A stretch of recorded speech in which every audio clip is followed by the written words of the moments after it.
Hello, माझ्या simply Monika या YouTube चॅनलवर आपल्या सगळ्यांचं स्वागत आहे. अगदी मनापासून बरं का. उन्हाळ्याची चाहूल लागलेली आहे.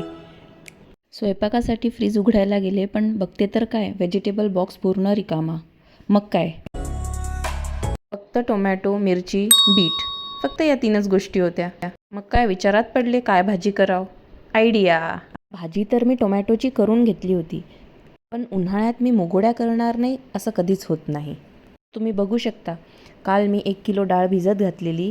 तुम्ही ओव्हरनाईट पण ठेवू शकता किंवा 4-5 तास भिजवली तरी चालेल. तुमच्या भागात मुगोड्यांना काय म्हणता हे नक्की कमेंट करून सांगा. आणि हो, हा व्हिडिओ शेवटपर्यंत स्किप न करता नक्की बघा. मी आज सिक्रेट इन्ग्रेडियंट सांगणार आहे, जेणेकरून भाजीची चव अगदी दुप्पट वाढेल.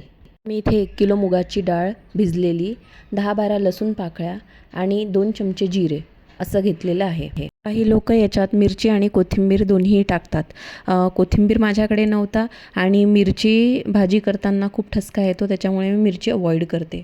इथे मी मीठ टाकलेलं आहे चवीपुरतं. आणि सुरुवातीला लसूण, जिरं आणि मीठ हे सगळं बारीक करून घेतलेलं आहे, वाटून घेतलेलं आहे. त्यानंतर डाळ घालून चांगली वाटून घ्यायची आहे. पुढे दाखवेलच मी कन्सिस्टन्सी कशी असली पाहिजे. पाणी घालून डाळ चांगली वाटून घ्या. तुम्ही बघू शकता डाळीची कन्सिस्टन्सी अशी पाहिजे. परत सांगते, तुम्ही कोथिंबीरसुद्धा घालू शकता, याने चव खूप छान येते.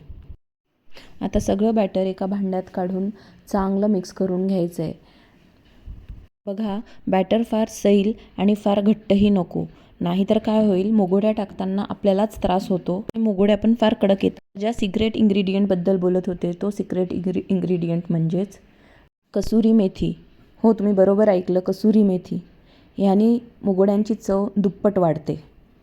चांगलं मिक्स करून लगेचच आपल्याला मुगड्या टाकायला घ्यायच्या आहेत. बॅटरला रेस्ट देण्याची काहीच गरज नाही, कारण की रात्रभर डाळ चांगली मुरलेली आहे आणि डाळीत आपण मीठ घातलेलं असल्यामुळे त्याला पाणी सुटेल, याच्यासाठी पटापट घालून घ्यायच्या आहेत. माझ्या अगदी 15 मिनटात टाकून झाल्या होत्या 1 किलोच्या मुगोड्या.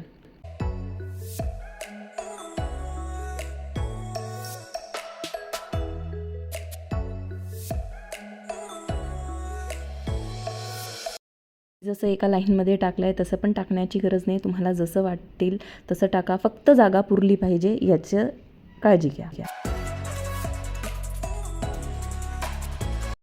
आता या मुगोड्या चांगल्या 2 दिवस उन्हात वाळवून घ्या.